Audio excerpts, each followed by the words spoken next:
নমস্কার বন্ধুরা, tasty food কিচেনে তোমাদের স্বাগত। চলে এসেছি আজকে আর একটা নতুন রেসিপি। দেখো, কড়াইতে গরম জল করে তার মধ্যে লাউয়ের খোসাটা একটু সেদ্ধ করে নিচ্ছি। হ্যাঁ বন্ধুরা, আজকে আমি তোমাদের করে দেখাবো লাউয়ের খোসার ভর্তা।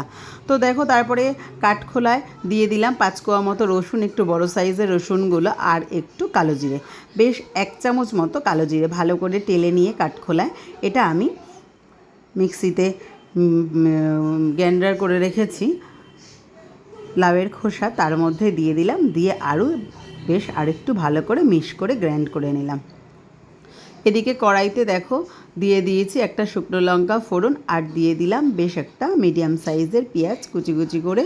পেঁয়াজটা একটু ভালো করে ভাজবো, যতক্ষণ না পেঁয়াজটা একটু লাল হয় ততক্ষণ ধরে কিন্তু পেঁয়াজটা ভাজবো। ভেজে যে আমার মিক্সিতে গ্রেট করা ছিল লাউয়ের খোসাটা যখন কাটবে বন্ধুরা, অবশ্যই কিন্তু একটু বেশি করে, মানে বাকলটা থাকে যাতে, ভেতরের মাংসটা থাকে যাতে, সেইভাবে কিন্তু লাউয়ের খোসাটা কাটতে হবে, তাহলে কিন্তু টেস্টটা খুব ভালো হবে। আর দেখো, একদম এরকম মিহি করে বেটে নিয়েছি। তারপরে এটা আমি দিয়ে দিলাম, বেশ পেঁয়াজটা একটু লাল লাল হলে এবার দিয়ে দিলাম পরিমাণ মতো লবণ, পরিমাণ মতো একটু চিনি, আর পরিমাণ মতো হলুদ।